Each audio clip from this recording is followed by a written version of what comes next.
ESPN, you good? Okay. All right, Coach, you can start us off. It's a little better feel, Micah, than 4 years ago in this room. I had a flashback walking in, and that was the 7 turnovers, and meeting with Matt Corral in here to tell him we got his back. So, much different feeling today. That was, a really good performance, and obviously there's a couple two individuals with record-breaking performances, but I thought that the team played really well. I thought that obviously in the second half we played some backups and didn't play as well on defense as we'd like, but to close out the first half with the stop there and they missed the field goal and we go down to score a touchdown was a big momentum there. To take it to 35-10 at half. So that's a really good half against a good football team on the road, 11 a.m. kick. So really pleased with a lot of people that did really well to get there. I thought that, coaches and players did a really good job today. I mean, I'd like to single out, this guy's taking a lot of criticism. Charlie Weiss, I thought had a great game plan today. I mean, you saw not just guys making plays, but guys wide open. And, school's been playing football a long time, and that's the most passing yards, I guess, ever. So a lot of credit to the players and offensive coaches and Coach Weiss. Questions? Did you see that kind of a passing attack coming today, even without Trey being available and Caden being as limited as he was?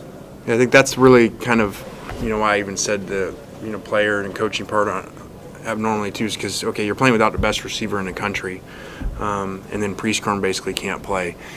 So to design the plays, you saw a lot of different type of plays and guys wide open. Just a really good rhythm of the game of him calling.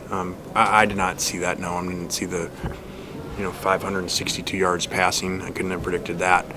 But that's just really a really good job by a lot of people, and just a clean offensive game. I mean, that's a lot of yards, and then to have no turnovers and 1 sack. Just really. I told them I'm just excited that I see them play like they can play, as a team, even without some players, to come on the road and win by over 30 here. That's again, they just showed the second half of last week and then today how good they can really be. Lane Jackson today broke the total offense record for this history, breaking Archie Manning's record in 1969. You could just comment on his play today and how big of a game he had.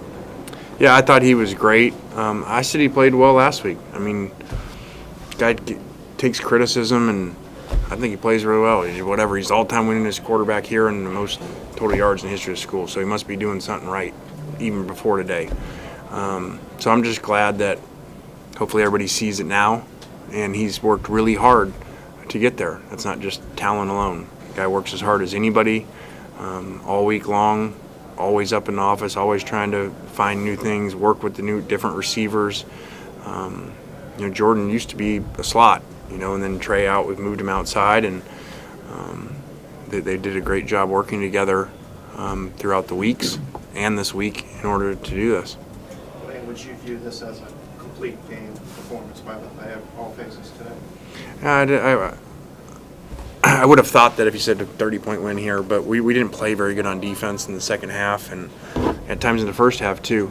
And now the fourth quarter was backups, but so I wouldn't say total complete game, but we still did create some havoc on defense. I think 8 sacks still in a game. We just gave up way too many explosive plays and quarterback scrambles. Is this as good as you felt without your team after a game this season, and also how does this set up for next week as you continue to fight for your playoff lives?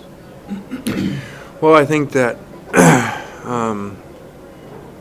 the South Carolina road win would probably be a little bit flipped from this, where it felt like, man, we left all these points out there, and but played this great defense on the road in a really hard place to play. So, we're here now. I would say now we have this offense feeling kind of like that 3 points at South Carolina for the game, especially without Priestcorn and Trey. But that's not up to our standard on defense, especially in the passing game. Lane, this is not a place Ole Miss has won at in a while. What does it say about this specific group that you were able to not just win, but get a win like this? Yeah, I just think it's really, I think it's neat how it happened. You know, it's 11 a.m. kick. It's at a place, whatever, 2-14. So I think the last 16 times here or something. So 30 years, 2 wins here, whatever. That I just think it was, and really not a, hey, they miss a field goal or we make the field goal at the end and they can go either way. You know, we've either gotten beat or had 1-score wins against them since I've been here. So, and last time here got beat pretty bad. So I think it does. I think it just says what we talked about last night with them, like, hey, stop making the mistakes so you can show the country like that you're one of the best teams in the country, because you really are when you play well. And again, we're 2 plays, not miracle plays. We're 2 very normal plays away from being undefeated in whatever the 1, 2, or 3 team in the country. So it's neat to see them play like this. Lane, obviously we saw Henry Parrish cart off at halftime in crutches. Do you anticipate him missing any more turnovers this season? And then the second part of that, just would you make Dominic Thomas stepping in there running back? Yeah, I don't know more on Henry. I thought Dominic did a good job in there. He's a very consistent runner, and so we gave him an opportunity because he's done really well in practice. So we were planning on hopefully giving him an opportunity regardless of the injury. With Watkins in particular, what was working so well with him and Jackson, and what kind of boost did he provide with Trey out? It was huge. We actually moved him. If you look throughout the game, he's right and left, you know, moving him for matchups on a specific player, and just really thought that those were in our favor. Really thought coming in, you know, if they were going to leave people in man-to-man, we thought our tight end matchup with Daquan and Jordan on that guy were really in our favor. When you had the huge lead, was it hard for your mind not to shift to Georgia, or did it at times? Did you have to fight that at all, knowing how big next week is? No. I was, again, knowing how hard this place has been for Ole Miss to win, and that's a good Arkansas team. It's not like last year, you know, we were excited beating Arkansas at the end of the game, and then I remember looking at the thing this year and doing, you know, I think they didn't even have a winning record. You know, that's a good team. So I was excited how we were playing, and I wanted to keep playing even better. I wanted to stop them on defense, regardless of what the score was, and Austin to go down and score a touchdown. I was not thinking about who we were playing next at all. What are your thoughts on Georgia going into next week, the opportunity? I mean, we got plenty of time to figure that out. It's 3 o'clock in the afternoon on Saturday, so I hope our players enjoyed us. I hope our fans enjoyed us for a place and a team that's given us a lot of problems. You know, and I hope they're happy for a few days. Have some joy, fans. Anything else for Coach? Lane, you talked about, you know, giving up some yards in the second half and then some of the points that went along with it, but also finishing with 8 sacks. Just looking at this matchup on the line of scrimmage, I guess what do you like about that matchup? Well, we didn't play very consistent. You know, big, little in the scrambles, and